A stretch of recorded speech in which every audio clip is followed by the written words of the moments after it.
On this week's show, we're going to be looking across a range of games and systems, from as far into space as Arrakis all the way to Middle-earth. On top of all of that, one lucky viewer will get a chance to win Twilight 2000 by Free League. Not this copy, this one's mine. But to be with a chance to win your own, you need to be a subscriber to the channel, comment below, and if you can, share us around and give us a like, that helps us out. Otherwise, sit back and relax. We're going to jump into the news, and your weekend starts here.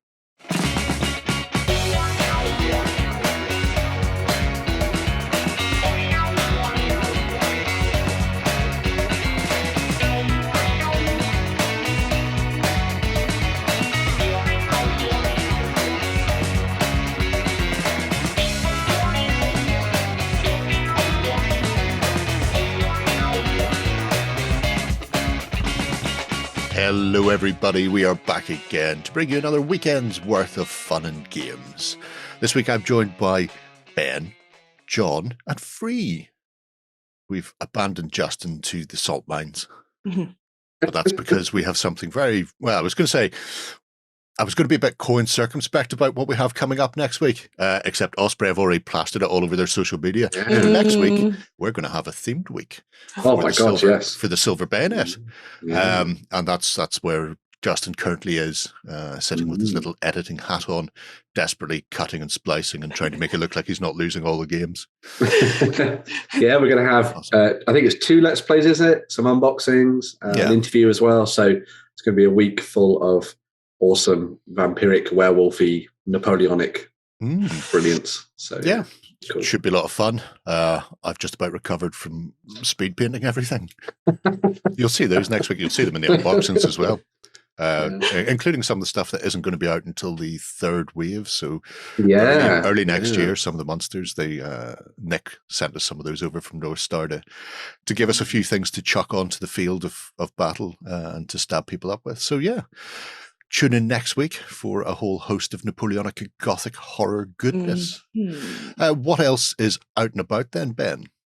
So, tickets are now available for UK Games Expo 2022. So this is the event that's going to be run in Birmingham at the NEC and around the Hilton as well. Next year, it's going to be running from the 3rd of June to the 5th of June. You can, at this very moment, head on over to their website and get your hands on some tickets. You can either go for a 1-day ticket, a 2-day ticket, or a 3-day ticket if you like, with that handy little set of checkboxes at the top of it there, as you can see. So it just changes the price and modifies things for everybody. Should be really good fun. We are obviously going to be there covering the event, as we always do. And it's going to be really fun to see everybody back playing games and having fun at the event, I think. It has exploded once again to include pretty much all of the NEC's halls. I think it's over 3 halls again, which is pretty cool. That's great. So there's going to be lots of the open gaming alongside the larger vendor hall and everything like that as well. And you'll have plenty of things like the family zone to get involved in. So it really is one of those those events that kind of does everything. It's got lots of stuff for families, lots of stuff for people who are like hyper competitive, and for those people that just want to shop as well. So it's very cool. And they've bundled a studio up, stuck it in the middle of the arena, and they're going to be stuffing myself and Warren in there, so we won't be able to sit comfortably at home drinking coffee while you guys do all the work. So that'll be fascinating. You will all be forced to work this year. Forced to work, which means you can come along and just see how tall I am. Exactly. like the Bellon did. Absolutely. And you too can go to UK Games Expo and get yourself a pair of van braces, just like Justin. Exactly. Just like Justin. I will also say... Your hat was amazing, dude. And a hat. I will also say that they have also said that event stuff is going to be coming out sort of the start of next year. So they're going to be working on exactly what you can go and see and do and everything sort of January, February time. So once more information comes out about that, we'll obviously be talking about it, and we'll be chatting with the guys at UK Games Expo, I think sort of like March time as well, about everything that's going on. So watch out for all of the coverage in the run-up to the event in June. So yes, glad to have that back. Yeah, well, plenty back, more coming. Bigger and better than ever. So, exactly. Nature's healing. Expos are returning. Apart from the UK Games Expo, we're into almost the final week of the Global Gunslinger League as well. Yep. So if you're not aware, we have been doing some Wild West Exodus-y goodness for 3rd edition. Myself and Justin have been painting up 2 factions, and this week I've got some huggable exploding bomb humans. Everybody loves them. Why don't you?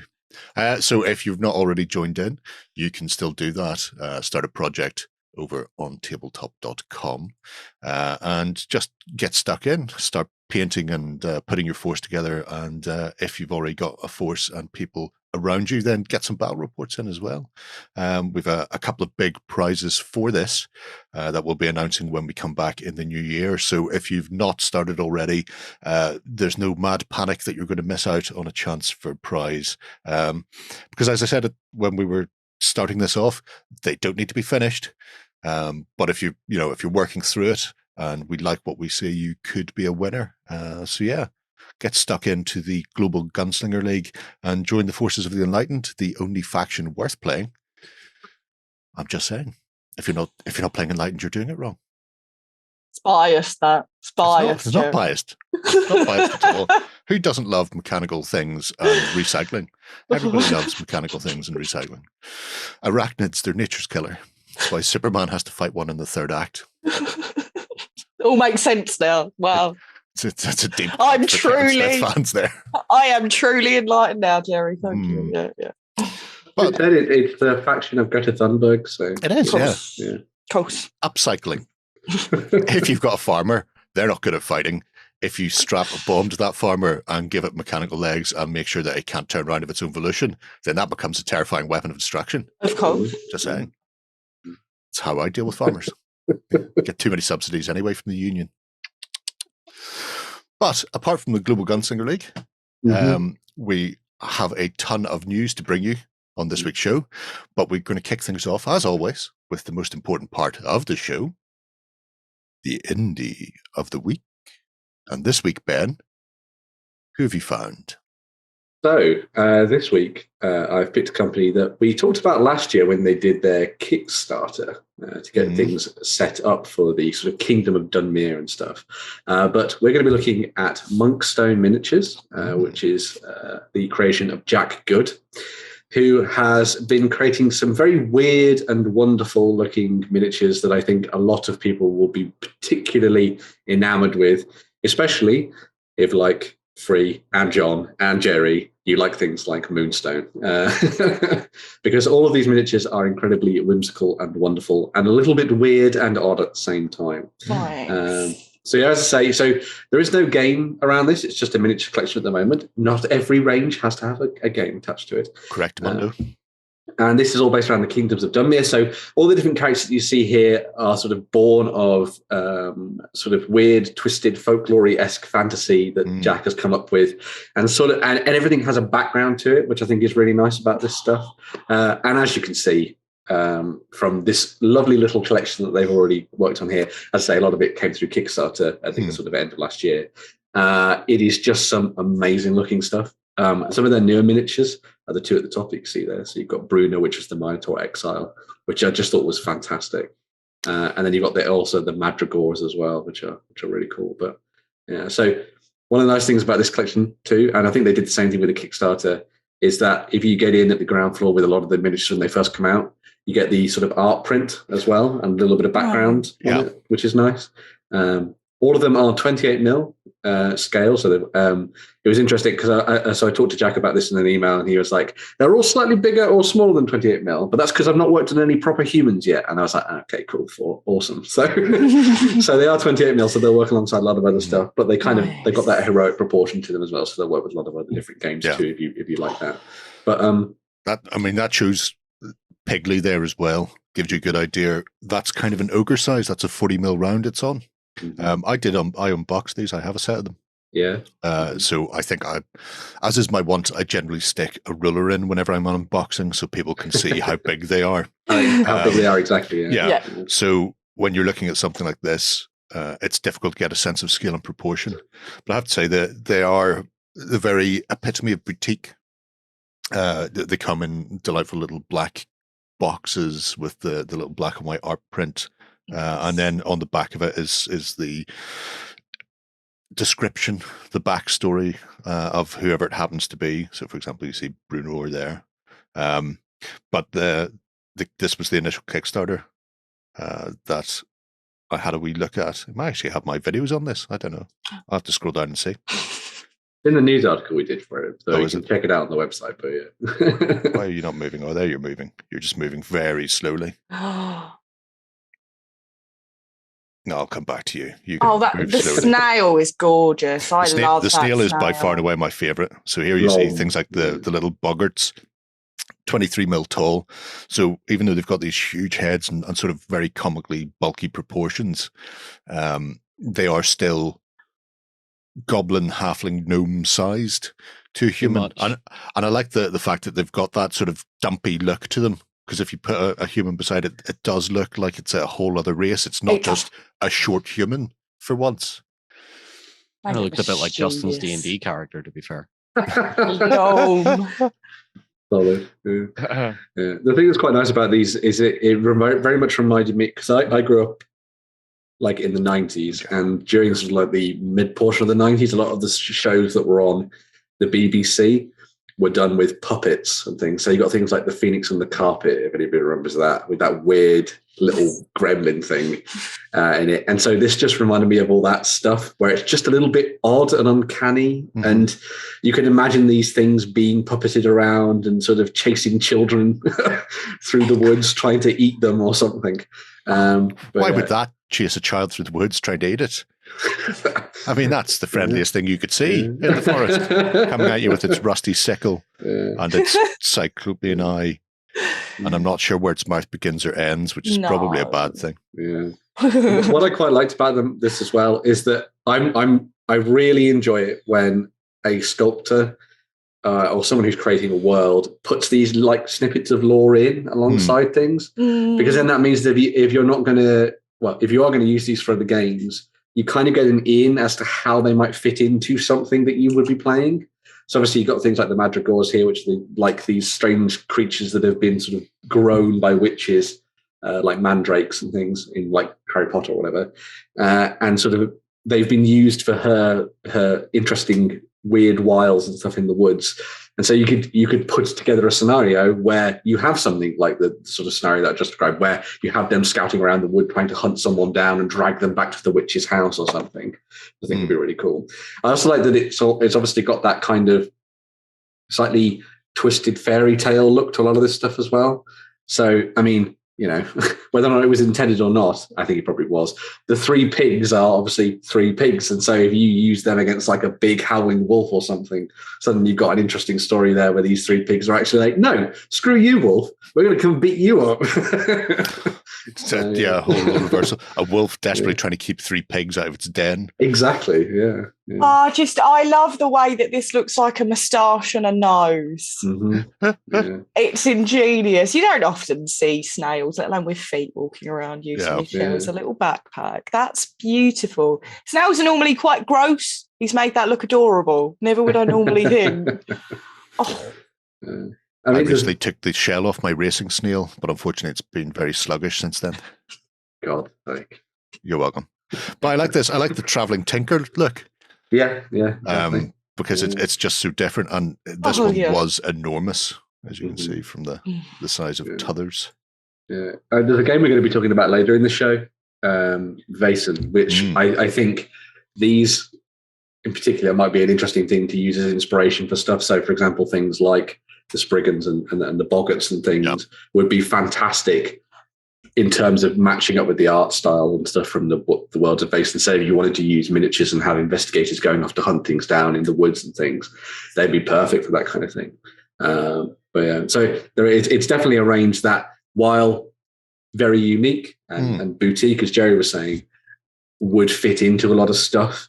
I know a lot of people who've said that, you know, they're using things like the pigs and stuff alongside other miniatures from other creators, like the stuff from Moonstone, to play out very weird versions of Frostgrave, for example, which I think is really cool, where they're not necessarily looking around a magical frozen city, but they're exploring like haunted ruins in the depths of, you know, darkest Europe and stuff, which I think is really cool. It's a really nice little range. And while incredibly new, I think it's definitely one that a lot of people should go and have a look at. I think in particular, people who love their painting and hobbying are going to quite enjoy this, because it's these are the kind of miniatures that you go, oh yeah, I'll get that and I will just paint it. I don't care if I use it, I'm just going to paint it. So chuck this in here very briefly, because I do have a ruler up against it, because it is my want in life. So I mean, that's what, 40 mil to eye level, and almost 60 to the top of the axe. So those big piggies are particularly good for standing in as ogres and trolls. If you don't want to just always have the same ogres, or even, to be fair, finding ogres and trolls that aren't very specific to the game that they're being manufactured for is sometimes difficult. So it's nice to see things like that, where you can just drop them in and you can go, okay, I'm going to play Frostgrave. What is it? It's a goblin, or it's an orc, or whatever it happens to be. I mean, he has a very distinct look. I'd look at him. He's still only coming into 18 mil to eye level, so it's perfect size for those smaller folk. But yeah, Snaily is by far and away my favorite, but these orcs are particularly good.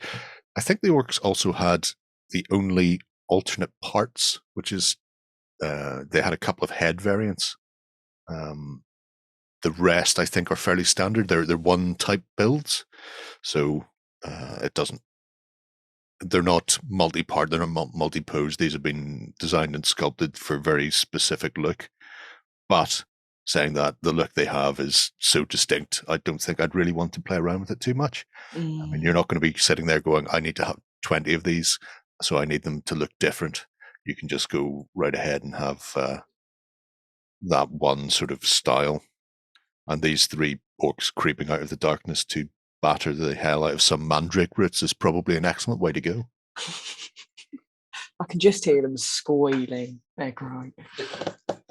I imagine this is obviously this could be the witch that those madrigals are working for. Sort of. Yeah. Ooh. And I like the fact that they've gone with the idea of it's a witch, but she's also an ogre, so she will just beat you up.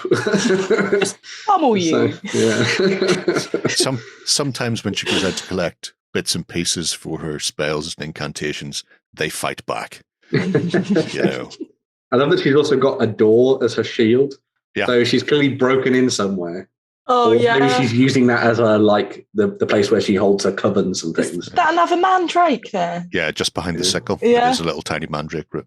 So that's what she's planted and grown into those madrigals, yeah. But yeah, it's a really nice little range of stuff. I will say, I think Monkstone, they were at Salute this year. Obviously, we didn't get to talk to them, unfortunately. But they were hanging out with a bunch of other indie creators. So there's a company that I looked at this week on the site called Mammoth, who do a rule set called Planet 28. Maybe because I'm obsessed with Inquisitors at the moment.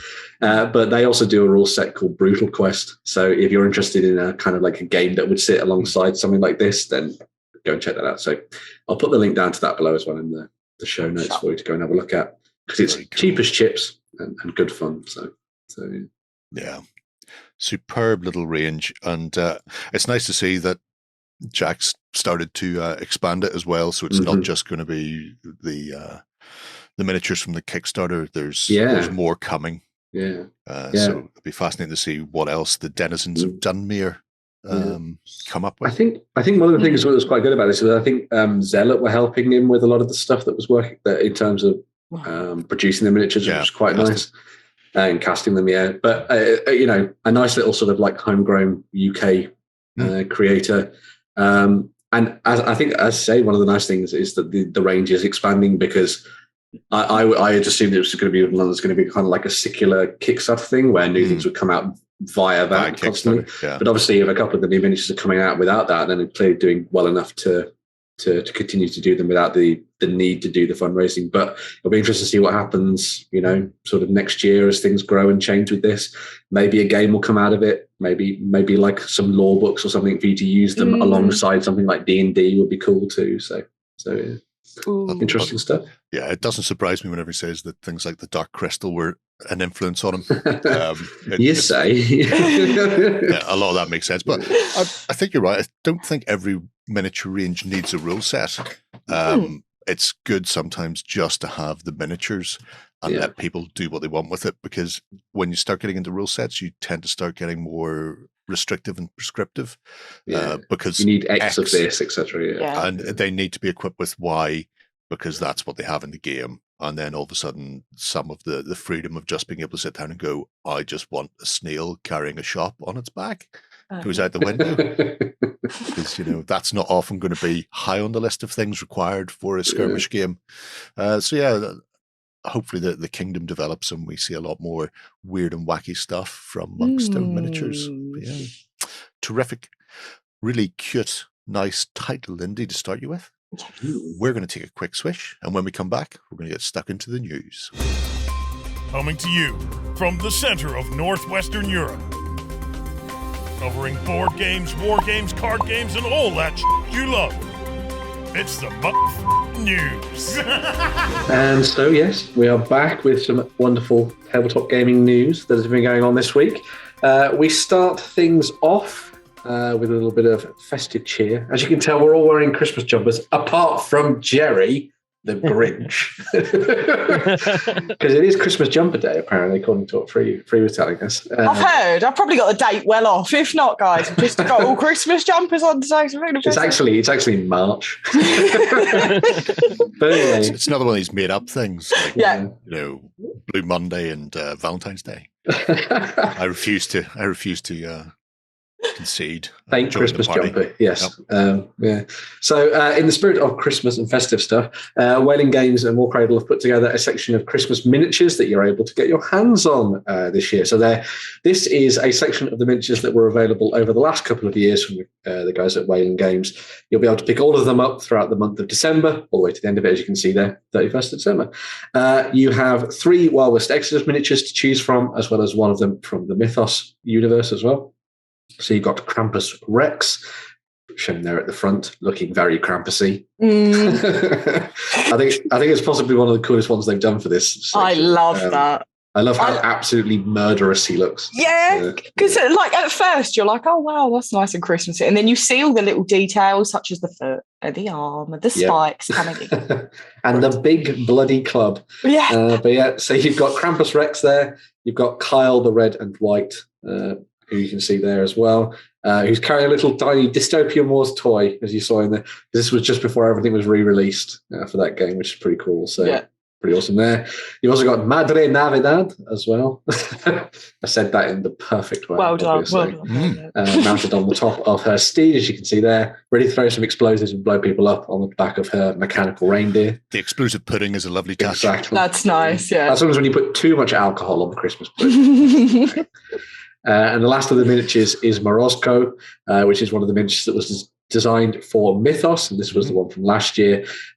This fellow works for all of the different factions in Mythos, and he comes with a kind and unkind variant, as you can see there. So there's 2 miniatures in the pack for the price of 1, which is cool. Yeah. The kind one delivers lovely gifts to the children and also all your Mythos warbands. And then the other side of him is very, very angry, and he gets stuck in and starts killing people with that nasty-looking crook, as you can see there, which is pretty cool. All of the miniatures in the set are applicable to a character that already exists within the Wild West Exodus universe, especially for those first 3. Obviously, Morozko is its own character, but each of those characters links to a character that exists within the different factions. You can see it in the story there if you want to go and have a look at it and find out a bit more about it.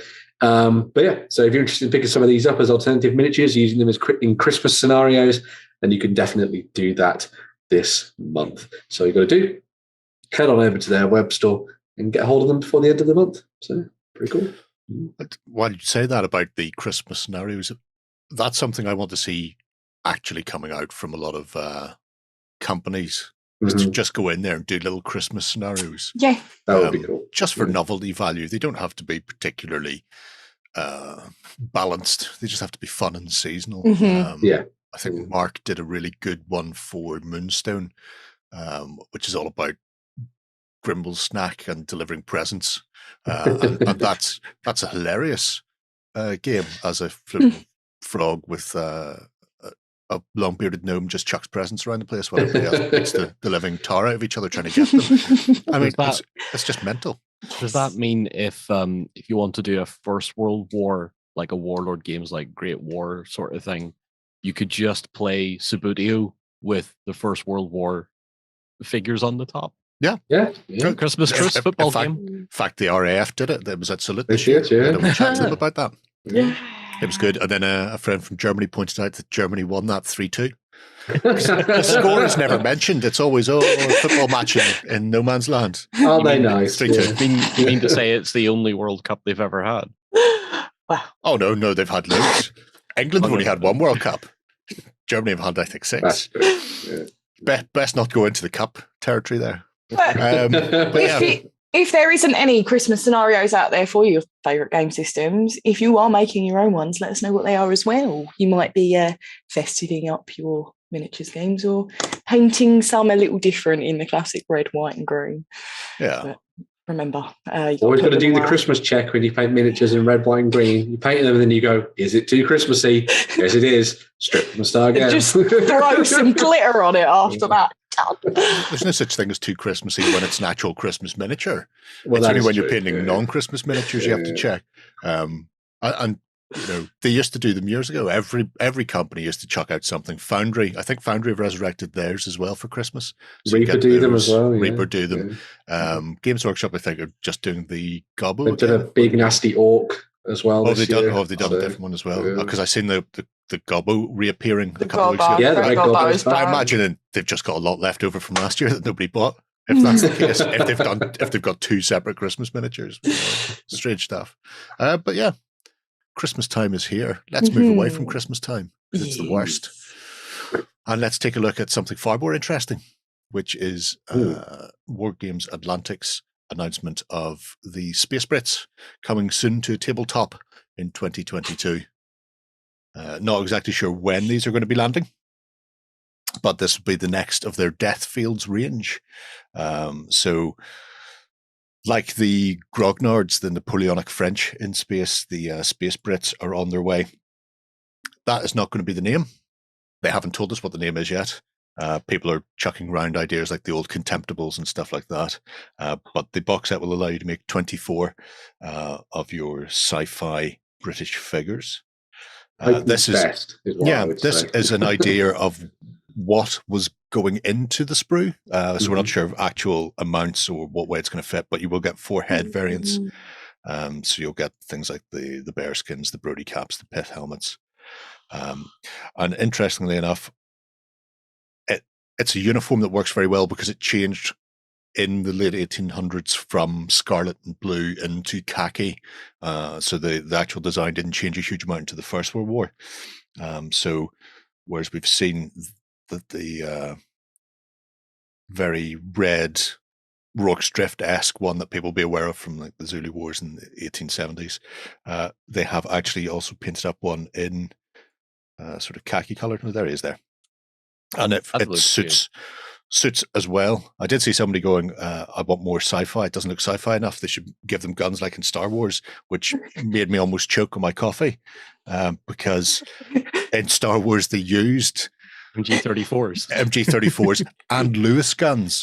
Yeah. So the Lewis gun on the sprue was used in Star Wars as a sci-fi gun, but apparently that's not sci-fi enough. It should be more Star Wars like. Go figure. Was it the Rebels in Return of the Jedi had the MP44s as well? I think so. They did. Yeah, there was all sorts of things.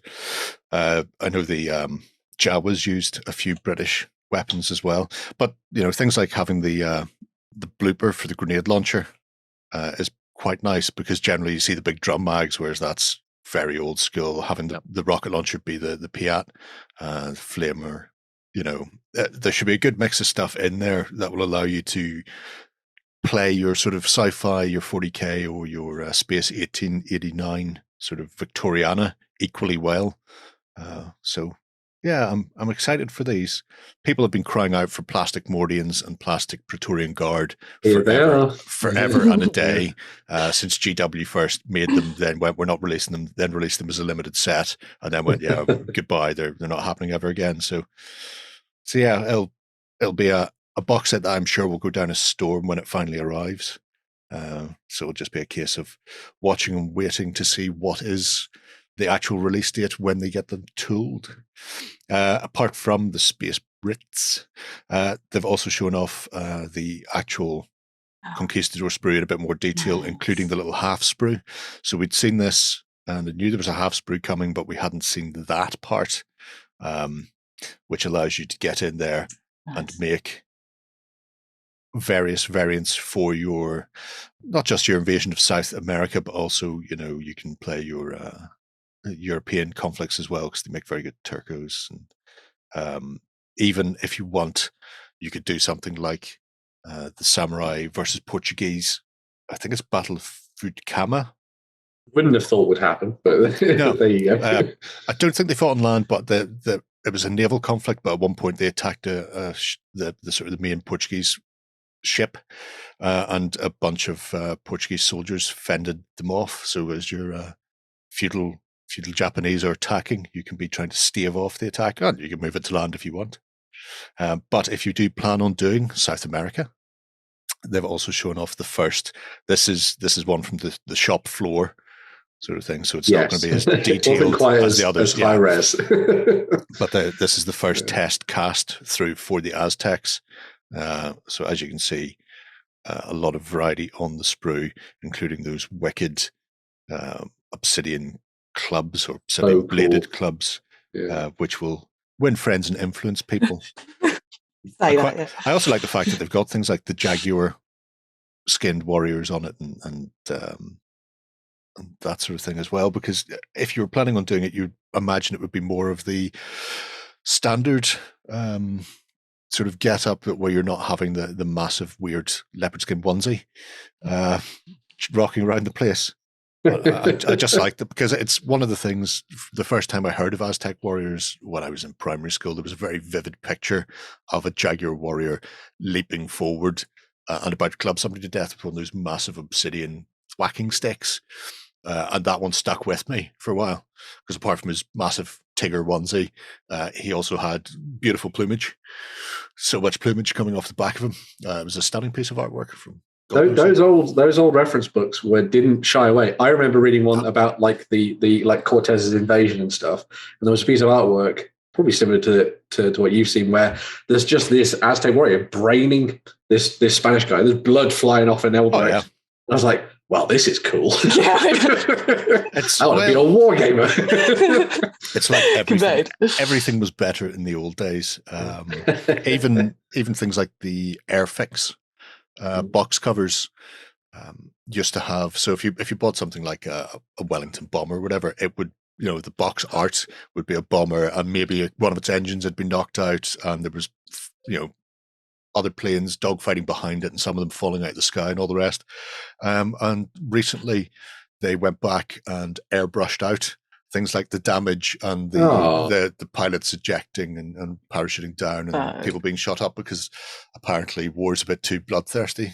So it's a tragedy. War is violent. There's a really good documentary with James May where he talks to the artist who did the original artwork for the Airfix. And they do a side by side. Like he pulls out an A2 sheet because it's all hand painted and hand drawn. So big A2 sheet with the original box art, and then they pull up the modern version where it's just like flying on a Sunday afternoon. It's very sunny. It's lovely. There's nobody out there. There's nothing to worry about. Move along, people. Right.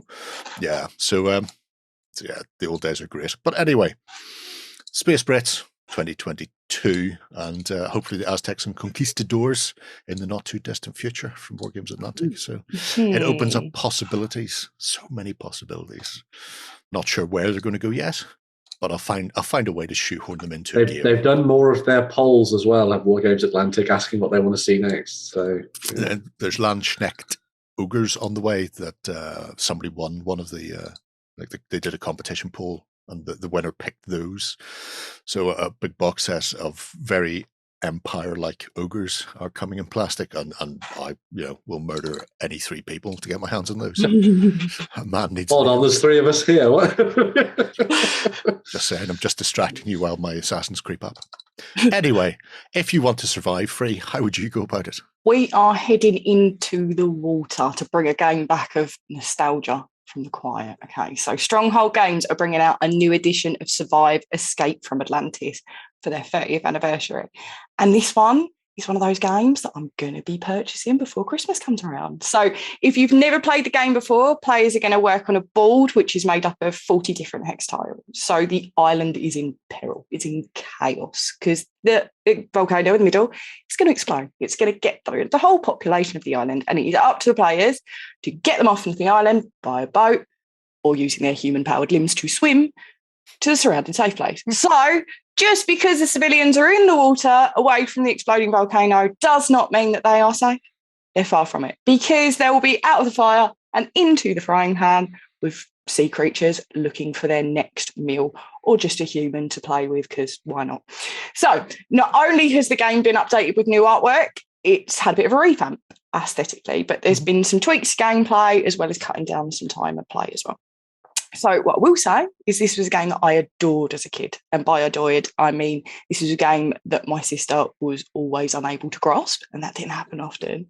So I was the person at the end with most villages safe, leaving my sister in a stress, drowning away with the sea serpent. So that was fun.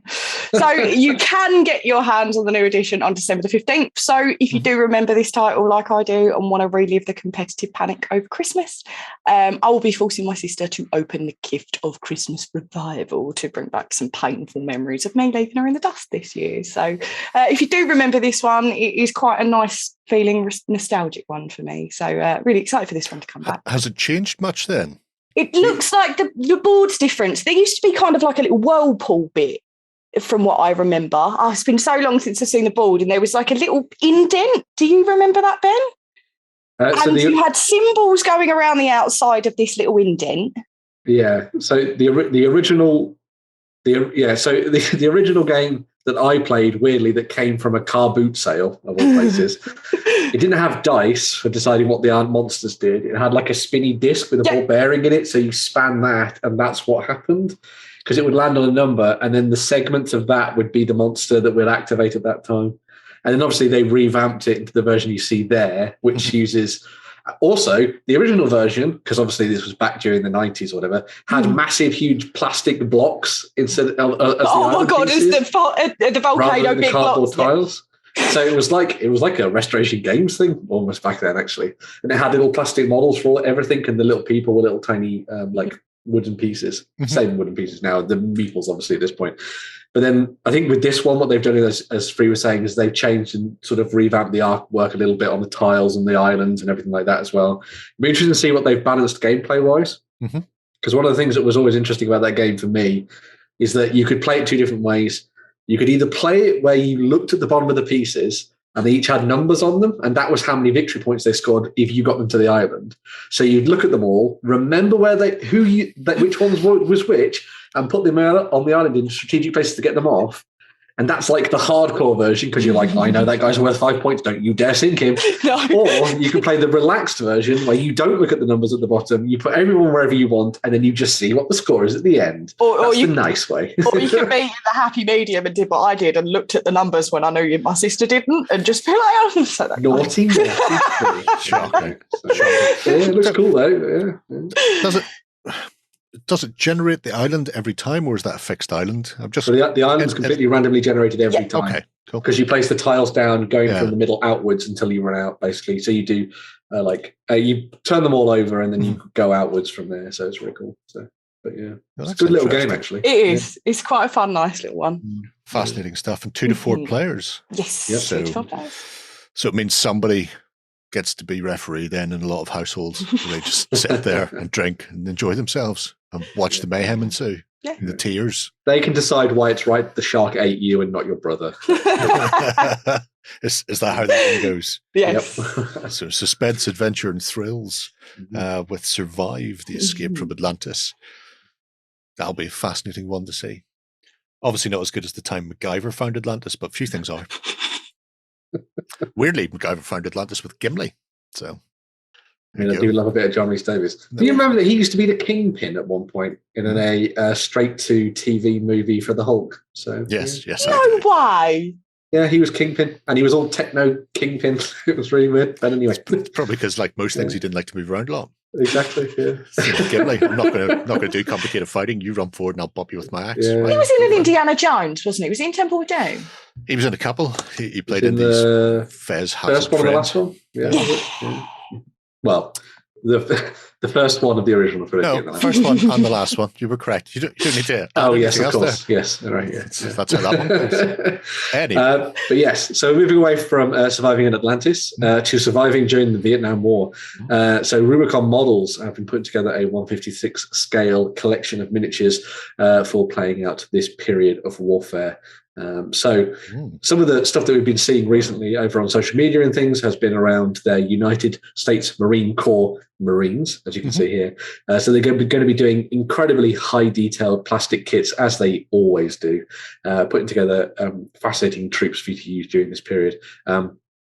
This has been like the first time that we've actually seen a lot of this stuff fully painted in this way. We'd seen some things previously when they've been doing some playtesting and that kind of thing, but it's really nice to get a little bit of a close-up on what they've been doing, just so you can see the different weapon variations, the different options they've got for the various soldiers, because as you can see, they've got lots of variations there in terms of like the different soldiers that have been fighting during that period, which is pretty cool. Should be pointed out that as well as this just being a models range, as Rubicon tend to do, they are actually going to be doing a game based around this as well. I think you talked to them at, was it a UK Games Expo, about what they were planning for this, John? Yeah, but between times of drooling over all the plastic kits they had on that table and trying to decide if I was going to buy something for myself, yes, we were talking to them briefly at the UK Games Expo about the game system they're coming up with. So hopefully with a lot of these previews and stuff, it won't be too far away now until we start seeing maybe some wider play testing beginning, or people starting to pick some of these ranges up and have a look at them. I, for one, absolutely think that the cornerstone of all their NAM range is the Huey they've been putting out there at the minute. It just looks like one of the finest miniatures they've produced, and that's saying something, because everything they come out with just gets better and better and better every time. I want to have a look at some of this infantry as well to see what it's like up close and that as well. I've seen little glimpses here and there, and as you said, Ben, this is like some of the first times we've seen them all painted up and everything. So look at that, Huey. So good. That'd be fascinating. If people aren't aware of Rubicon, they describe their stuff as 156th rather than 28 mil, because unlike most companies, they actually work in scale. Which will confuse and baffle people, and they might get. I know it does me. they might get these miniatures and find that they're a little bit bigger than they were expecting in comparison to the likes of Warlord or Empress, that sort of thing. But because they actually scale their miniatures, all of the vehicles and all of the humans are the right size. You don't get that. You sometimes get a disparity from companies where the tanks are either smaller than they should be or much bigger. Smaller. Depending on how they're feeling on any given day. I think there's no real consistency, whereas they decided to buck the trend and actually just go, yes, we started as scale modelers, we're going to do everything in a scale. So, but yeah, it should be fascinating to see what they do. They never actually said what way the system's going to work, did they, in that interview? We had a look at, I think they had some prototype kind of measuring devices and templates. We didn't really get much of an in-depth chat about the system itself, because they basically said it's in alpha kind of testing. They're just playing around with it at that point. Well, what I was going to say, what's quite nice about the range just in general though is that it's not just them doing the Marines of the United States side of things, the US side of things. They're also working on all the Viet Cong and the NVA stuff as well. So you've got the full gamut of different miniatures that you'd need for that period. And like this has been in development for a really, really long time now. They've been showing off previews of this since, I think, even like last year, I think, sort of delving into this and exploring it. So, you know, you're going to have the access to all of your Marines. You're going to have access to all of your Viet Cong troops as well. You're going to have things like the sampan there that you see as well. So, and the vehicles, obviously we talk about the helicopters and things, but they're also working on other bits and pieces too. So they really have sort of approached this from sort of if you want to play Vietnam, we are a company you can come to play that, which I think is quite interesting, because I think a lot of people are quite taken by the period, but don't necessarily know exactly how to dive into it. Because I don't think many companies, since I guess Battlefront doing their Vietnam version in 15 mil, have really touched the period, to be honest. So it'd be very nice to see sort of them take command of that period of history and sort of show off what they can do with it, I think. So if it works out for them, then it's a very important feather in their cap as a company as well, because it gets their first rule system out there as something that, as you rightfully say, hasn't been covered that much either. So it'll be fascinating to see how much of it is hard plastic, because the majority of the stuff that they do is just hips, but they do also cast stuff in resin as well when they're going to be sort of one-off pieces or upgrades and bits and bobs, which they've done a lot for the World War II bits that they already have out there. So I wonder what way they're going to go, or because they've got a rule set attached, if they'll try and focus in and make it all hard plastic. So fascinating stuff. If people are interested in Vietnam, one to watch out for. I think next year is possibly going to be a big year for Vietnam as well. There's several other companies working on rule sets and a couple of independent designers as well. So it just seems to be the way of things. We always seem to get cyclical nature, that circular nature, Jesus Christ, of the industry. Hey! One person releases a rule set and all of a sudden 4 others appear that have all been worked on at the same time. It's just one of those things, like buses. But moving away from the historics and off to Middle Earth then, Ben. Yes. So Free League, as I'm sure many people will be aware, ran their Kickstarter for the One Ring and the new edition of that. And now digital versions of the game are out there in the wild, and you can pre-order the physical versions of the books as well, ahead of a release in the early portion of 2022. So you're able to get your hands on the new core rulebook, which has been lovingly illustrated. Oh my God, it is beautiful. I was flicking through my digital copy, and it is packed full of amazing artwork. Really, that's unusual for Free League. Exactly. Someone had complained about the artwork that they're using in terms of like this style, and someone pointed out very accurately the reason that the faces aren't as like detailed as you think. And this was I think an artist who like heard from something from one of the illustrators, is so that you can imagine your character within that person. Yeah, I thought it was quite cool. But anyway, I really like it, so screw you. But anyway, so the core rulebook, core rulebook comes with everything for making characters throughout Middle Earth. They're really focusing on Eriador with this one, so that's kind of like the Shire and Rivendell and all that kind of thing. So that side of the mountains, whereas the previous edition of the game has kind of looked at Rivanian, so that's sort of like Mirkwood and Erebor and all that kind of thing there. So they've sort of shifted it away over to, I guess, a more an area of Middle Earth that more people will be familiar with right off the bat, which I think is quite nice. The system itself is very nice, simple, easy to dive into, in much the same way as I think Tolkien's writing. The focus of this role-playing game isn't necessarily just to beat up all the orcs you can find and steal their treasure.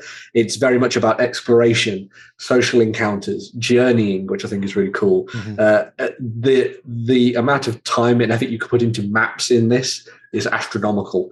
And there's so much stuff in there for like planning journeys and having people take on certain roles as you do that. There's really fascinating stuff in there about sort of like corruption and that kind of thing as well. So you're expected, because you're one of the free peoples, one of the good peoples of Middle Earth, you're expected to be a good person and, help people out and don't do things for money and all that kind of stuff, which I think is quite cool and quite nice. And I love that they've sort of worked in this sort of like treachery and shadow system into there to kind of like sort of take characters in the right direction, but also then add role-playing stuff in there if you do start to become slightly more like Boromir or something, as you're sort of lusting over the region. Awesome, you mean? Well, I mean, Boromir is freaking cool. But on that note then, a lot, I would say actually the vast majority of Free League systems are all based on that dice pool Year Zero engine. This isn't. No. So this is based on the original system from the One Ring. That was that. They obviously turned it into the Cubicle 7, turned it into the the D&D 5e system, but the core of this is based around, I think it's 2d6 and then you roll a d12 at the same time. And that kind of, everything you need to hit target number wise and stuff is usually focused in on your character sheet, which I think is quite nice. Right. So you roll against your target numbers rather than the target numbers of an opponent, which I think is really cool, apart from some times in combat and stuff. But then you have this D12, which is really nice because that gives you the kind of additional elements that will help you succeed and fail potentially within your rolls, because on that dice is a Gandalf symbol and there's also the Eye of Sauron as well, and that can sort of affect things and take it in different ways with successes and stuff. But so yeah, the system is really, really neat. As I say, very, very easy to get your head around. Like that is a small portion of the book. The rest of it is all given over to all the other things you'll need to do if you're traveling around Middle Earth. As you can tell, I'm quite excited about it. Really? We hadn't noticed. Yeah. I'm excited listening to you, Ben. Yeah. In addition to the core rulebook, there's also a starter set that's been designed for this, and Free League do really, really great starter sets, as many people will attest to if they've looked at the Alien one or the Tales from the Loop. The starter set for this puts you in the, I was going to say puts you in the boots, but it puts you in the hobbity furry feet of a section of different hobbits who are trying to look after the Shire. So as you can see there, demonstrated by that map, you'll be adventuring through the Shire and meeting all different sorts of characters, dealing with actual big monsters like wargs and stuff in the woods, but also other social encounters. So you'll be trying to solve mysteries and all that kind of thing as well. So it's a proper hobbity old time of it, which I think is really cool. And once again, the artwork is amazing. What I really like about this, and it's something that I don't think enough companies do with their starter sets, is that they not only put in, I think Cubicle 7 did this really well as well, by the way.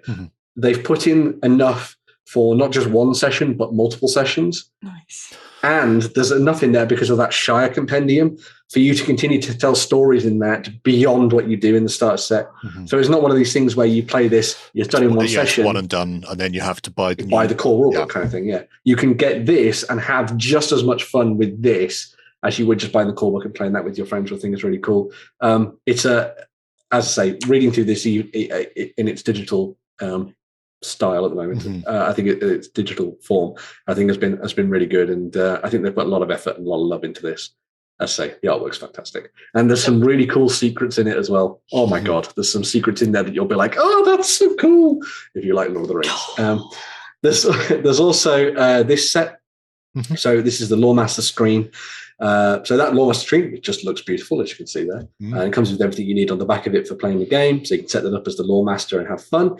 But you also get within this the Rivendell Compendium too. So this contains, much like the Shire one does in the start set, loads and loads and loads of information, maps, ideas for adventures for playing around the realm of Rivendell and the last homely house. There's also rules for a patron in there as well, so you can have Elrond as a patron rather than not a Patreon. That's all I was thinking there. Hobbits. Elrond's asking for money. So, Elrond's got a Patreon.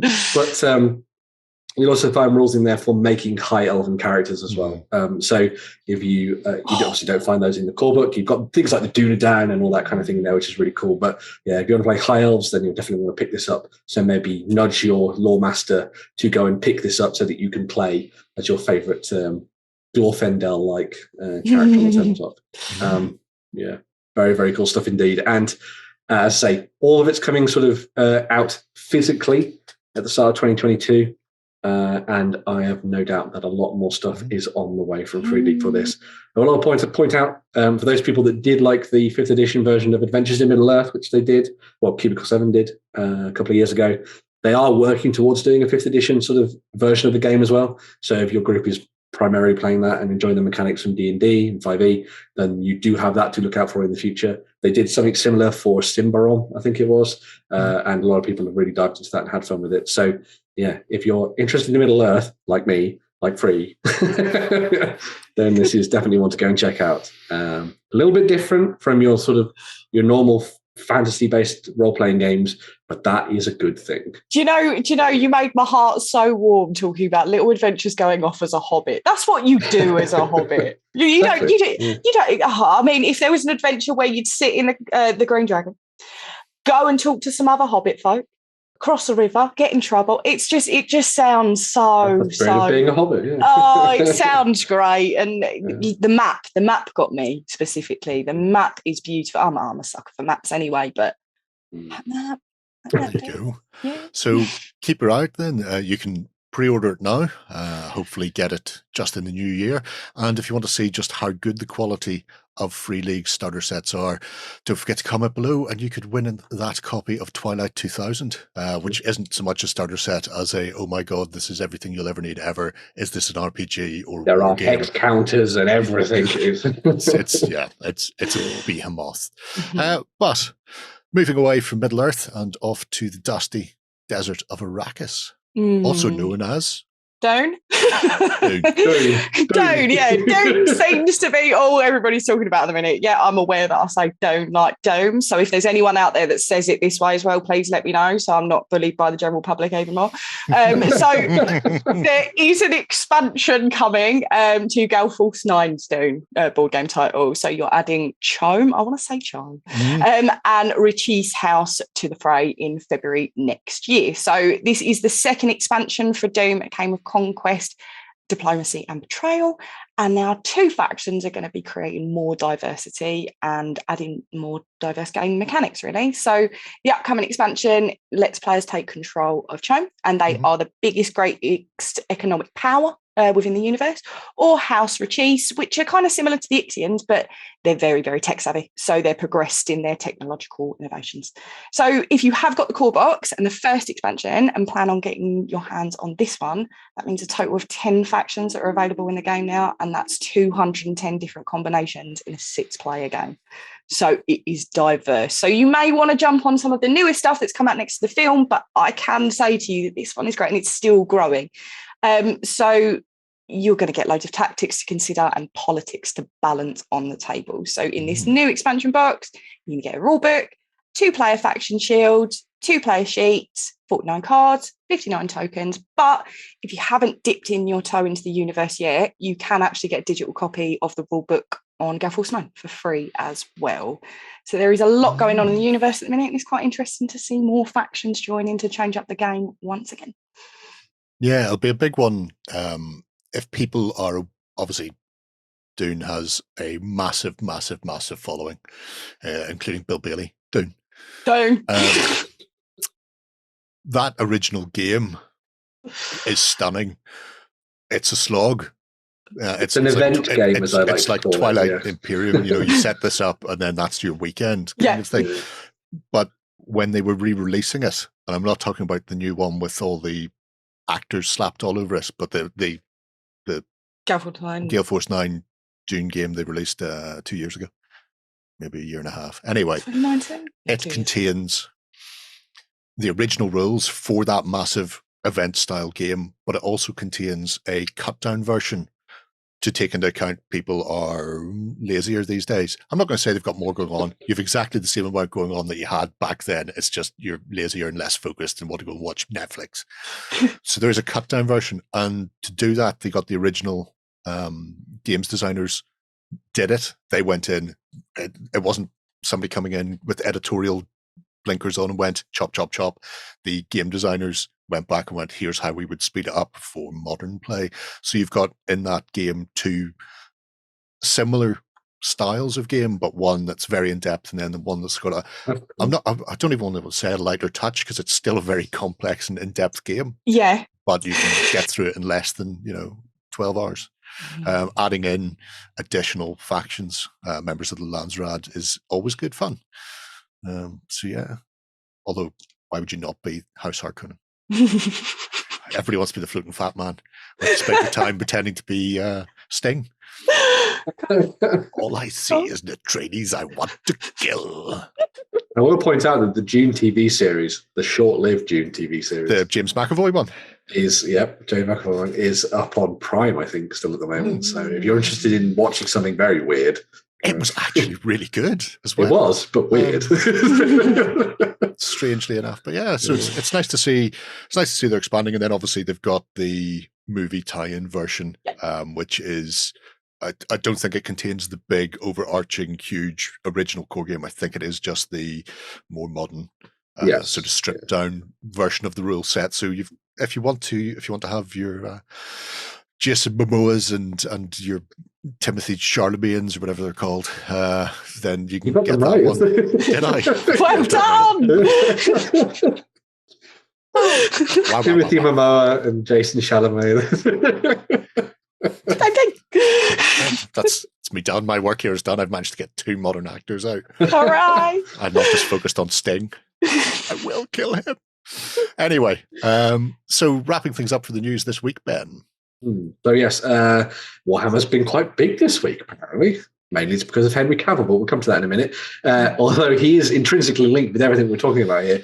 So the Shadow Throne boxed set is going to be available for pre-order this weekend. So if you're interested in picking that up, you'll be able to get it over on store.ontabletop.com.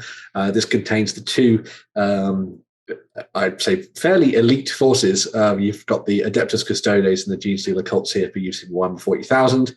On the one side, you've got the Adeptus Custodes there, who are the best of the best when it comes to the humanities warriors, alongside some of the Sisters of Silence there. It can be sort of assembled in 3 different ways.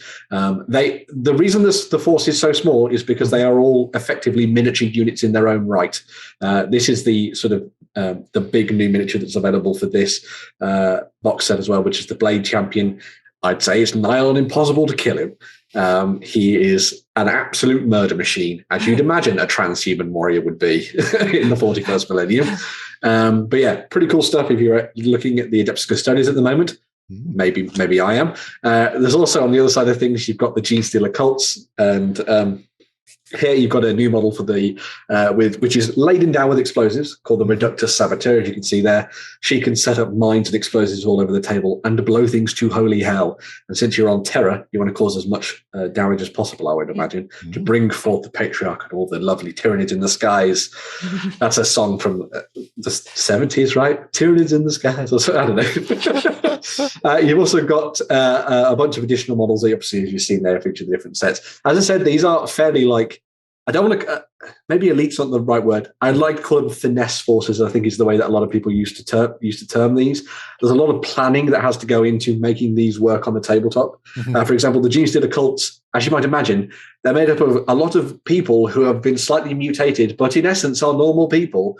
And so don't really hold up well to sustained bolt of fire or shuriken catapults.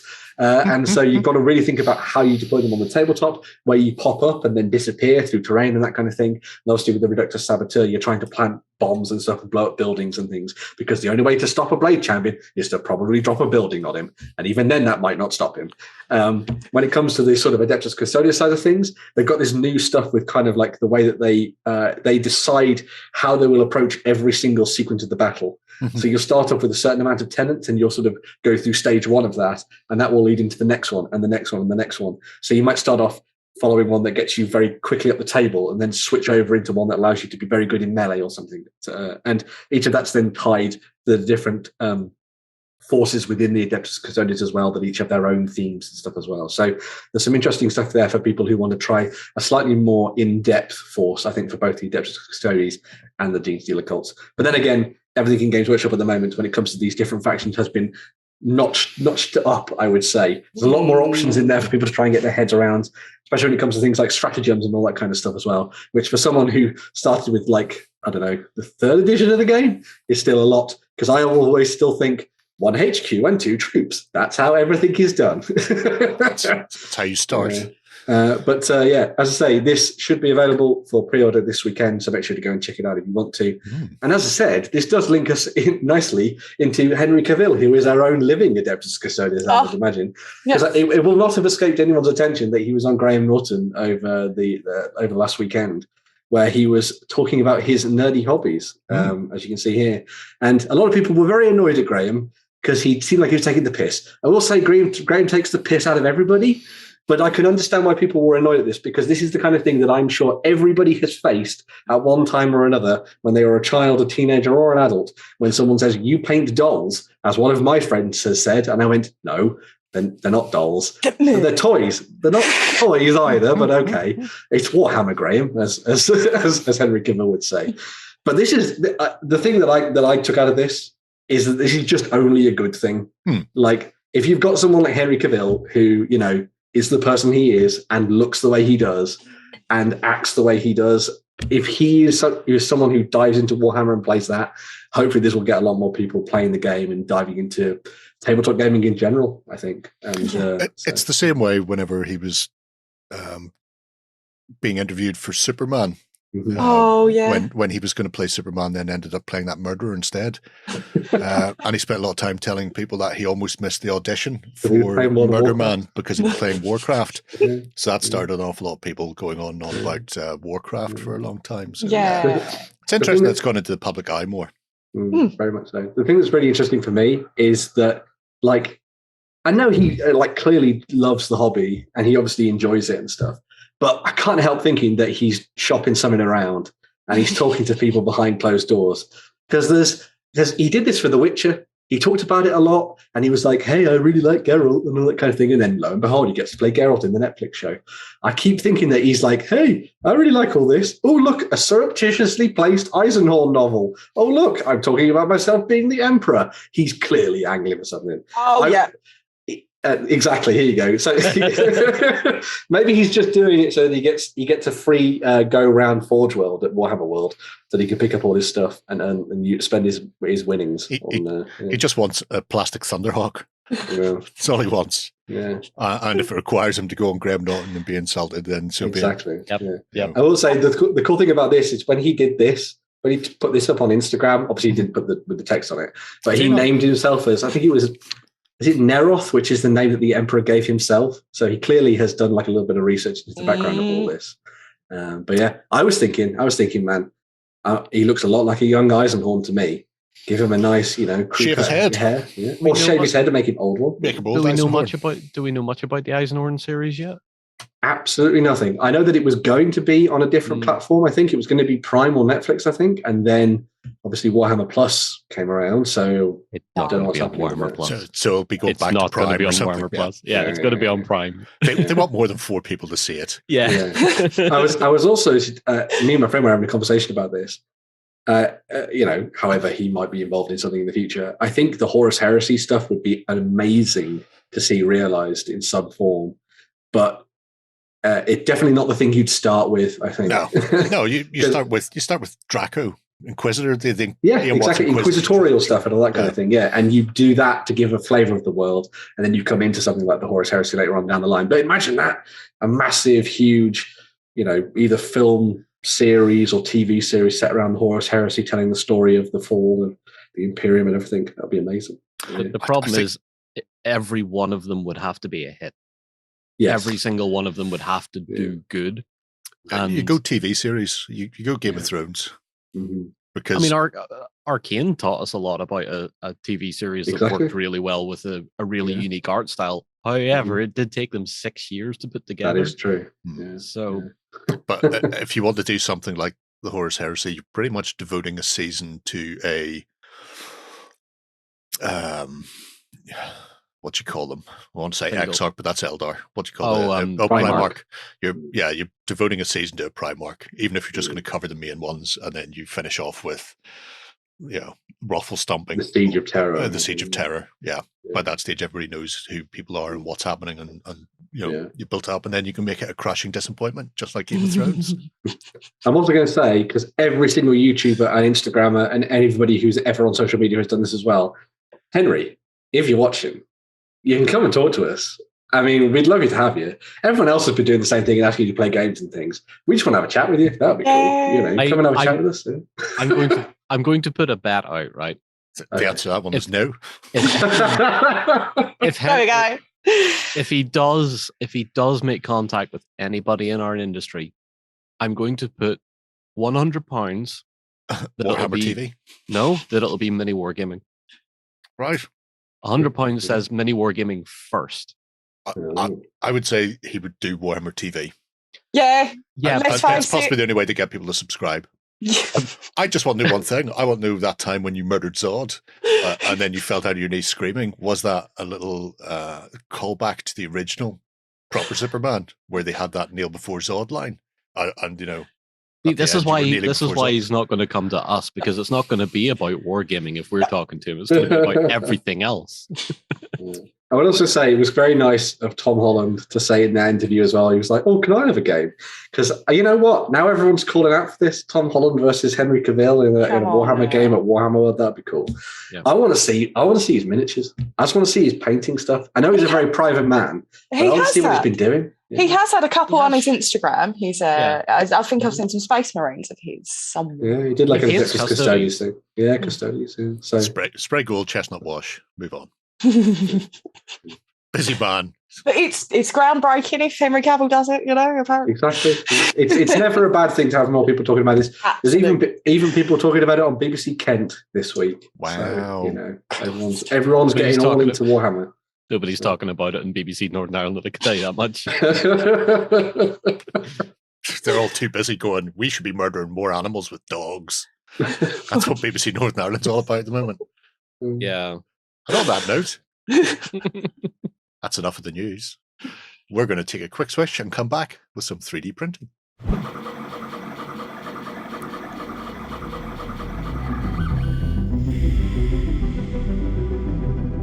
All right, folks, we are back and going to be taking a look at some 3D printing. And Ben, you've dived into some unusual realms to find this one, haven't you? I have.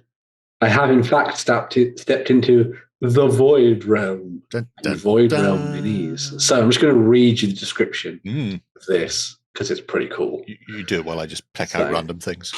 Monthly cosmic horrors and a welcome pack of classic beasts, if you sign up, which is pretty cool, over on Patreon, which we'll look at in a second.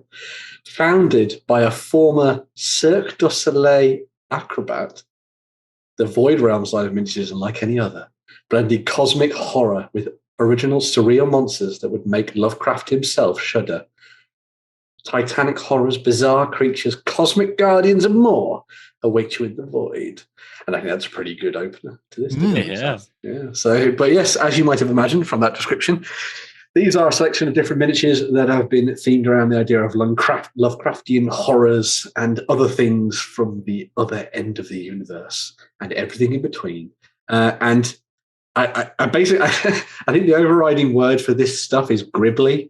I think gribbly kind of works for all of this. Yep. There's not a single one of these that isn't some kind of strange, weird, warped beast that you couldn't describe as gribbly. And I think they are utterly fascinating. Oh, and yeah. Apparently this has been around for quite a while and then passed me by. So. I am 100% on board with this. We all know how much I love Call of Cthulhu. I can't get enough of the cock. It's amazing. Mm-hmm. And these aren't just... Because sometimes you'll see Lovecraft inspired, but when you start delving into these, you can see that they are actually based on. So it's not just inspired by strange cosmic horror, but you have things like Cthulhu there, and Nyarlathotep is further down the page because everybody loves the Black Pharaoh. So it's it's nice to see somebody actually going, here is what I've created based on the descriptions, which in some cases is a smell, a noise in the darkness, and the word squamous, and then you're left to go, okay, so this should look like this. How does the mother of 1,000 young actually look? In this case, terrifying is generally the answer comes out. And I mean that if you're looking for cosmic horror, that's a good way to go. I don't want any Euclidean geometry to inflict itself on my gaming at all. I just want this. And then your neighbors get taken to the moon by cats. I mean, it's all perfectly sensible. The thing that I quite like about this range is that it kind of it engenders you to do something wild and wacky with them once you've printed them. Yeah. Like you pick up these and you attack them with every fluorescent and weird, amazing color that you can find in your collection, and that suddenly makes sense. I actually quite like the way that they presented them in the almost the sort of bare resin look. That kind of almost shifting blues and purples and whites and things. I think that's really cool and it could actually work very nicely, especially if you did something akin to what you've got there, where you've got the glow in the eyes and things. I think that would be brilliant to see replicated on the tabletop. And if you're not good at painting, it's very easy to do. If you've an airbrush, you can hit it with the blue-purple color shift paint, and then just airbrush white into the eyeballs or tentacles or wherever else you think should be glowing. And if you don't have an airbrush, you fetch yourself your biggest dry brush and attack it with the dry brush and a wash, and away you go. Is awesome. These would look really cool with the sort of Blanche kind of style to them. Yes, as well. Sort of, I'd love to see someone do that. That would be really cool. So would I. I wish I had talent. I love hearing different perspectives from reading, if that makes sense. Mm-hmm. So, for example, the way that Gollum looked after I've read it, had no in my head what Gollum looked like in the books, whereas I've read a fair bit of Lovecraft and I'm looking at these and I'm like, well, that's an interesting take. Yeah. But gorgeous. It's one of those things that are disgustingly beautiful. I mean, body horror is always awesome. There's so much. As anybody who watches Carter, any of John Carter's films. There's so much going on. I think, like, obviously, you've got some sort of it'd be nice to pick these up and just paint them. Obviously, that would be a nice way, especially if you're a lover of cock, as Jerry is. But I have thinking about them in terms of like a game sense. I think these would be fascinating to work into something like Stargrave, for example. If you wanted to play that, but do it more as a horror-y themed experience. So instead of, a lot of the stuff being like an alien hound or a space pirate, use these in place of things and just use those templates and those stats as a mask over the top in order to involve these within your experiences. You'd have something a little bit more akin to something like a Dead Space maybe at that point, sort of playing around with that and the body horror thing. But I think that would be brilliant, especially if you picked up some Quarantine 37 with it. Yeah. So exactly, that would be perfect for it as well. Yeah. There are some very weird and wonderful ones in these, and they, as I say, have been going for quite a while now as well. So there is no shortage of weird things for you to print. I guess the other thing about this stuff that would be quite nice is that if the print failed in some way, I don't think you'd know. But I mean, that right there, I've seen so many Hounds of Tindalos from so many companies, and they generally just go for a dog. The Acton Cthulhu ones from Modiphius are dogs that are coming out of like portals out of walls and stuff, and they're all noticeably, they look like Alsatians or that sort of thing, whereas this, you could understand somebody in the 1920s or whatever seeing this and trying to describe it through the veil of madness and going, it was a dog, it was a hound, it was a massive hound, it came for me because, it has 4 legs and a tail, but that's where the resemblance to a dog actually ends. Yeah. And that, I mean, is just a thing of beauty. Look at that. Gorgeous. Coming at you like Cleopatra. Get Jerry buying some 3D printing files. Yeah, it would require somebody to make them for real before I dove on board. But, having these, using those for Kings of War and Night Stalkers would be particularly good. Because I could use those as shadow hounds. If you scroll down the page a little bit, there's like an area of red. Right. Point that after starts the with blue comes the Sulmarak. red. Yeah. I can't go past Nyarlathotep, sorry. Okay, that's fine. But I totally agree with you. There's the Black Pharaoh slugs as well. Oh, never go to Cairo. Stay out of Cairo. Just say. Hello, the voice. Amazing. His face reminds me of a special effect from an 80s film, which is cool. Wow. Yeah. Something where carpenters doing like a weird thing in a church somewhere. You can see that coming at you. Strange Pharaoh. Yeah, stare at the Black Pyramid. It does not go well there. Anyway, red I'm looking for. Yeah, so there you go. So it starts with Sulmarak. But I really like the Snail Woman and the Twisted Piles. I just like the Snail Woman is horrific. Oh, wow. Oh, yeah. Like, that is just nightmares. Haunting. Yeah. That's like something that Del Toro would come up with and shove into one of his films or something. Hans, fetch the Flammenwerfer. Yeah. Exactly.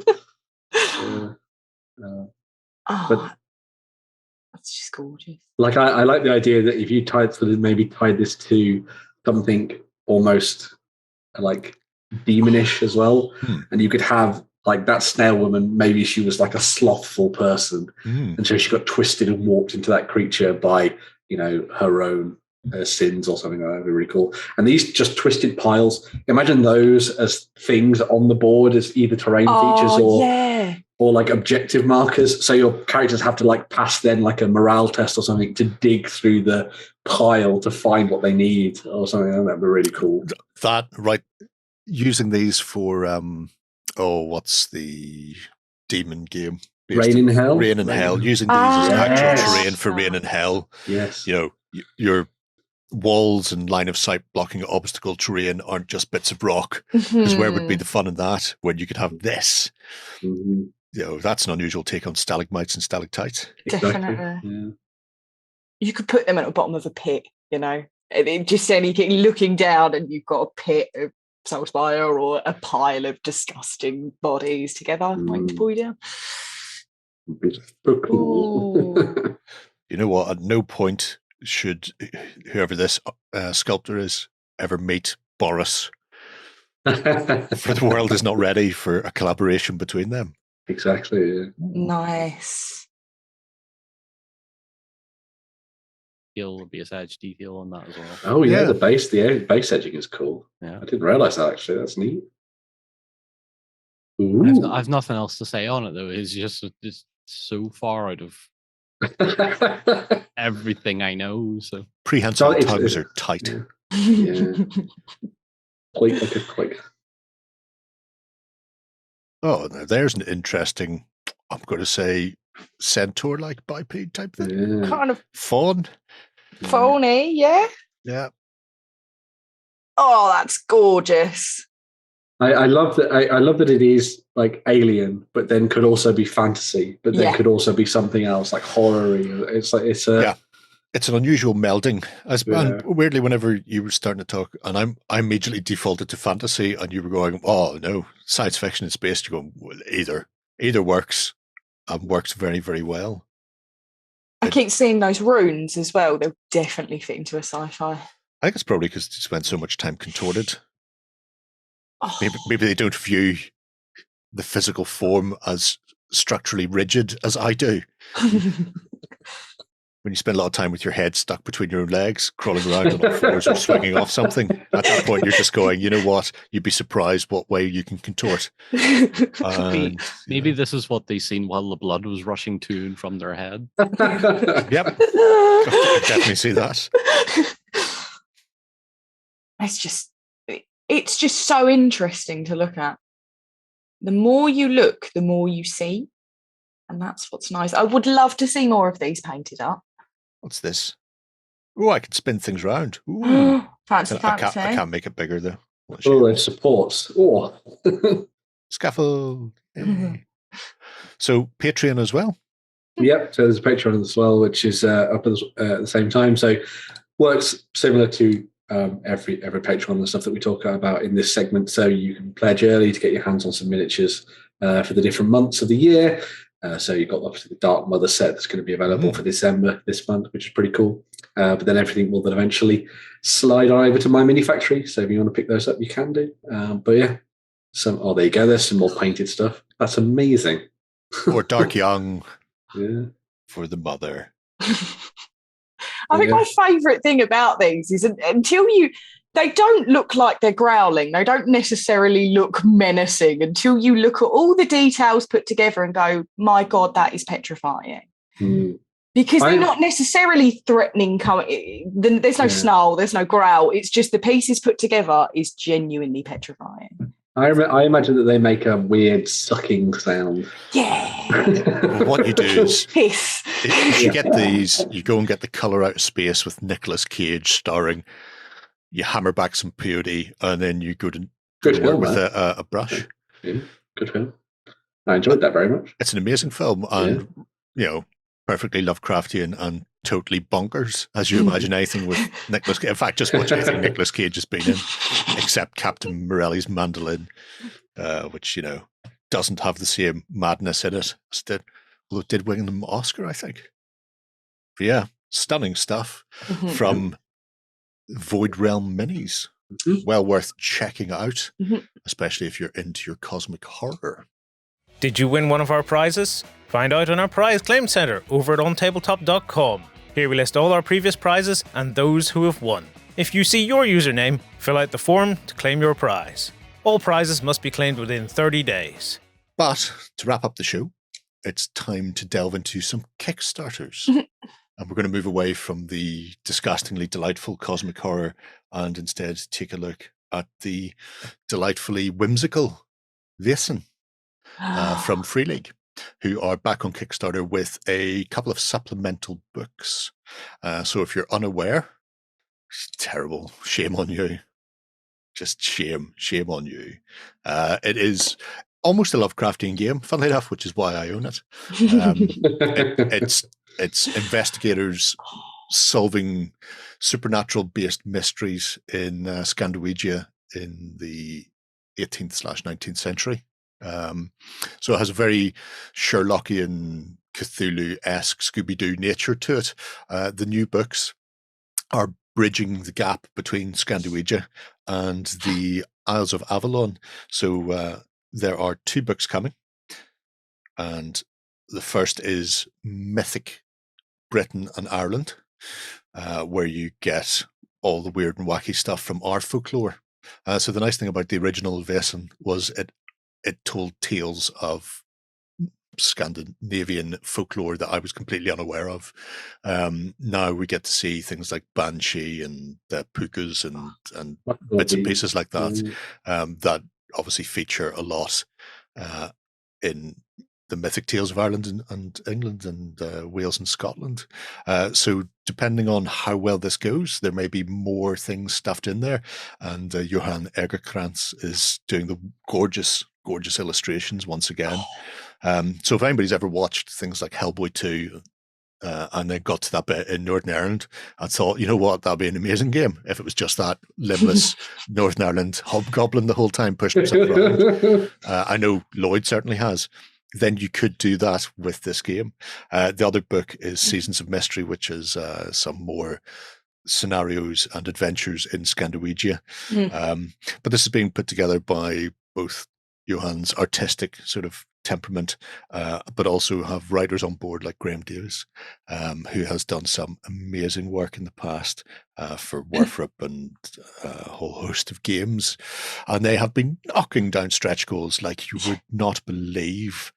So much so that they actually blew through all the stretch goals that they'd worked out for the first few days within a couple of hours. And then the guys before it gets very late here in Stockholm, we're going to bed, we'll do stretch goals in the morning. I absolutely love that Banshee. Oh, it's gorgeous. Amazing. It's very different, and just the little bat wings fluttering away on it. No word yet as to whether or not we'll get reverse art books on these, because Vaesen itself came from art books given form, essentially. Somebody's seen the art and went, this would make an amazing game. Don't know if this will reverse, but if you are after a ton of awesome artwork, then picking up these books is a great way to go.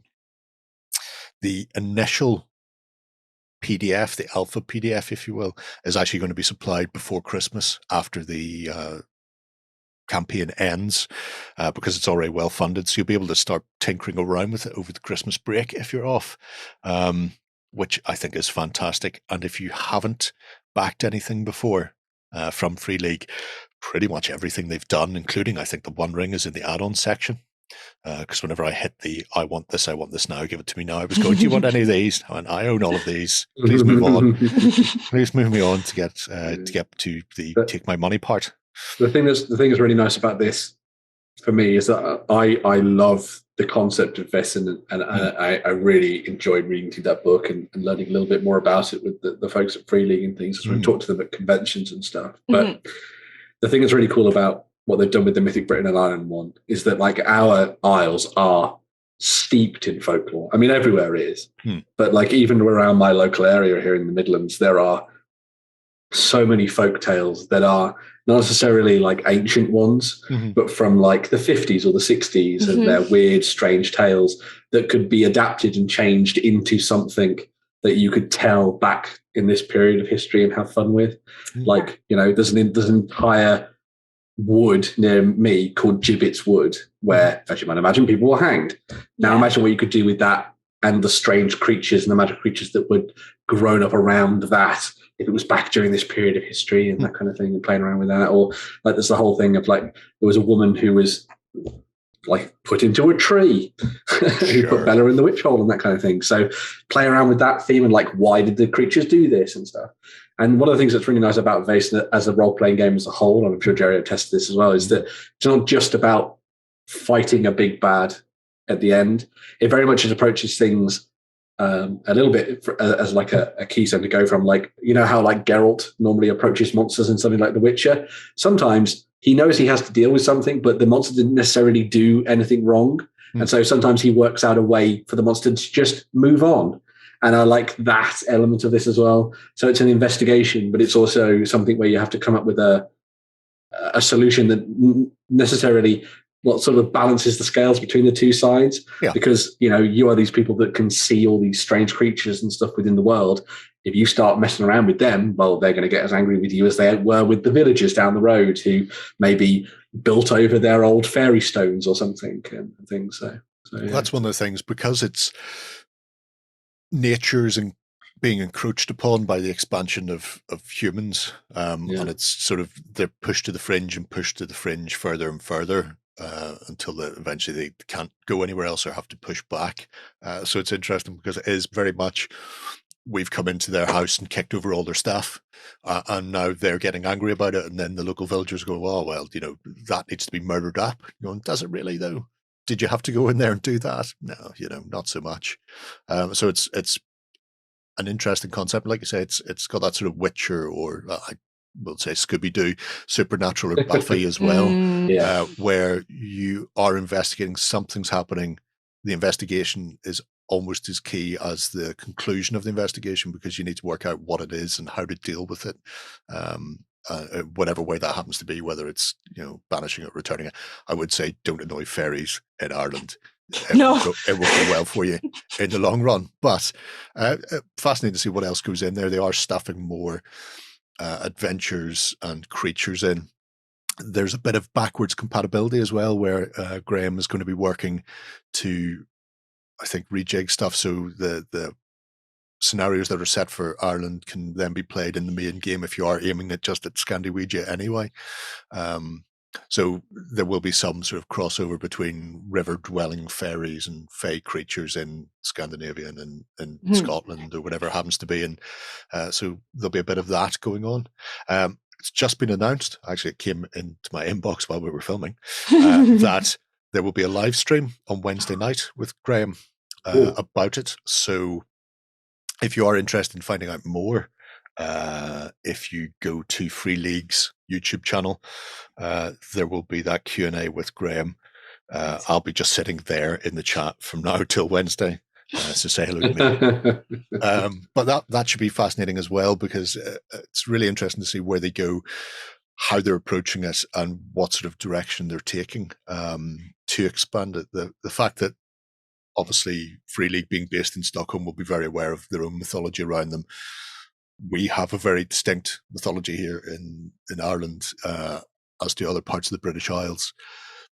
But then the fact that they've already moved out, going, okay, well, you've got Scandinavia, now you've got the British Isles, but they could potentially then push into other areas of Europe. And that run from the Baltic states, or sort of Estonia direction onwards, there's a lot of weird stuff there.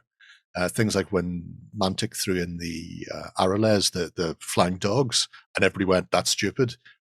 Why have you made those up? Why not just go with a winged horse? You know, well, why is the winged horse less stupid than a winged dog? Because it's from mythology. Winged dogs are from mythology as well. I think it's like Latvia direction. They have their own, there's the Slavic mythology as well. So they can now start to expand the world that exists. And then likewise, the actual role of the hunters within Vaesen can also expand. So you're not just a group of people in Uppsala. You can be, you know, a chapter of that Watcher society somewhere in the world. You could be set in Rome. You could be set in, you know, parts of the Iberian Peninsula, and all of those sort of things will be fascinating to explore, because you tend to, you know, the Romans, you know, the Greeks, because they slap their stuff everywhere. you might know your own mythology, or you might not from your country, but there's a lot out there that we probably just miss out all the time because it just doesn't really get talked about. Folk tales, you have to go and look for them, and if you're not looking, then you're not going to see them. So yeah, I'm intrigued. Oh, I've already backed it. Let's face it, I'm getting it. It's coming to me. It's only a matter of time. It's coming to me, or I go to Stockholm and I find them. It comes to me, I go to them. Says there's no two ways around it.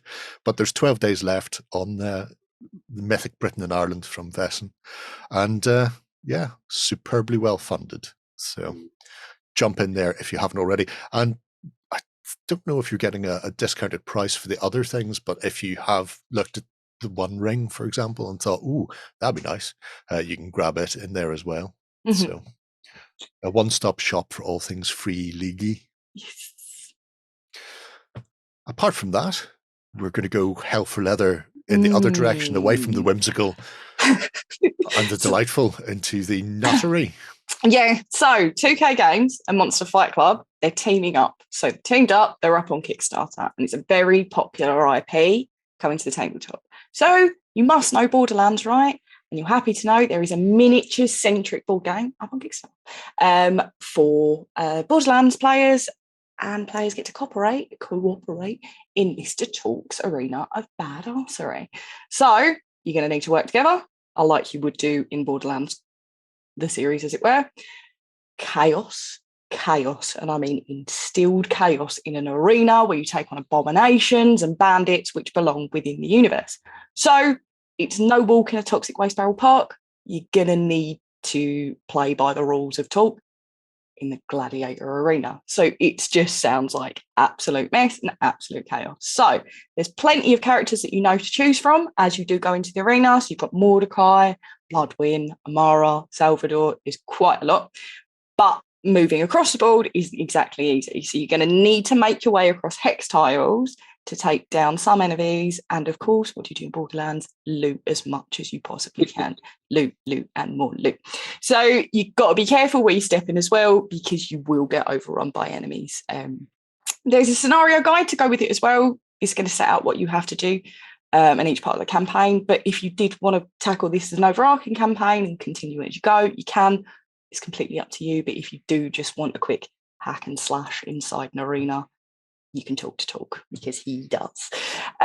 Once the round is over, players get to upgrade their weapons and health up by a handy-dandy vending machine, which is pretty cool. So that's right at the end of the round. So the progress is all done by card, so you can level up your characters and the abilities the more you progress through the game. So it's already nearly $1 million. So I know it's hit $1 million, so it's already nearly $1 million in pounds. It's got I think it's got 13 days left on the clock, so it's definitely going to happen by the end of the campaign, I'd say. But you've got until December 13th to score yourself a copy, and it's looking to hit retail around about November next year. 1 to 4 players as well, so you have a solo mode that you can play around with, which is interesting. Mm-hmm. Be interested to know how you'd because it looks really chaotic with the 4 of you going out, and I found it really interesting that there's a lot of miniatures going into this game as well. There is a 45, I think there is. Mm-hmm. I love miniatures, I do, don't get me wrong, but it would be nice to have a standee alternative. I would like that, because I'm running out of space a minute. And I think this is possibly a sign of the times, where everybody always has to use miniatures all the time. And I see people looking at games, and the games look fantastic, and then somebody in the comments will be going, "You're only getting 12 miniatures in that." I seen such and such do one where you get 150 miniatures. It's about the game. Yeah. And when Borderlands, and this may shock and surprise people, I've seen Borderlands being played. I haven't played it myself, but I've seen somebody playing it. My own game. What? And it has such a distinct art style. Yeah. With that harsh ink lining, that comic book shading.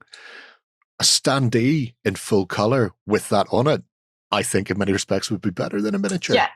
But if it's not 3D these days, people don't care. Don't worry about the game itself. It's all about the miniature, apparently. What's wacky? Sorry, go on, John. It's kind of like the amount of miniatures you have in your Kickstarter or in your game kind of represents the rating that you're going to get off people, which is which is, as you've all said, and I agree, it is totally wrong. So there's still a ton of stretch goals as well, though, to be unlocked. So we're probably going to see more miniatures, more characters, and more people going. Don't know what those things are. I was looking through this, and one of the neat things about it is it looks like it borrows from the mechanics that my mini factory, the Monster Fight Club, used as part of their Cyberpunk game. Yeah, that's the one. Because it uses the similar system in terms of the way the dice work. So obviously you've got a certain amount. You've got the different coloured dice referring to the different sides. You use those, and as you get hurt, you switch those dice out for lower ones and things as well. So it's got a pedigree based in the mechanics that they used for the Cyberpunk game, which is meant to be pretty good from all accounts. So at least on that front, it seems pretty cool. Be interesting to see how it holds up in sort of a different player counts as well. Yeah, because obviously you're saying it's got like sort of like the cooperative element to it. I think that means that it should work from like 2, well, and 1 obviously, but 2 all the way up into 4. So that would be pretty cool. I guess if you're someone who really, really loves Borderlands as well, you're going to get everything you could need or ever want to paint for it, I suppose. Yeah, definitely. Which is the silver lining, I guess, to having crates and crates of miniatures delivered to your house. But yeah, it looks pretty cool. So yeah. I'm just going to throw this up here and have a look. Also, I'm just going to put up, just say, a 23-minute exploration of the Kickstarter game is pretty good. Normally they're like an hour. So well done. Well done to this fellow for doing that. So I have had a moan before that with big IPs that quite often people just seem to translate over onto the tabletop. This just seems like a nice, like we've said before, a nice add-on to the Borderlands universe. With a new game, like a mini game as such, where you can still access the same characters, still just an arena version, as it were. It's quite nice to get something else for the franchise that adds something else to it. But if it turns out, I mean, there's a lot of components, but if it turns out that it's a melting pot of mayhem, then that kind of works very well alongside the Borderlands IP and how that presents itself in the video game. So if you're, John, you're ranged according to the stat card by our images there. Yeah, it'll be fascinating to see how it takes off and goes, because there's clearly a lot to go on with. They have the rule book there for people to see, and it uses the poly. So, I mean, you can get in and have a look and see whether or not it's going to be for you before you buy, which is always handy. And there's clearly more than that. I want to say, is Borderlands up to 3? Right. 3 Borderlands. Even more games than that now. Oh, is there? Oh, right. 3 just came out, but right. So there's clearly enough stuff that they can dive into if they want to expand it in the future, possibly even beyond the arena game itself. So yeah, it'd be fascinating to see where it goes. I don't know more than somebody ran about and shot. There was a lot of explosions. That's my cup of tea. Yeah, pretty much. Loot and explode. I think I've seen a picture of him on the internet where somebody cosplayed him with all like the black lines on his face and stuff. Yeah. See, 2 things I knew. I didn't realize he was from Borderlands, mind you.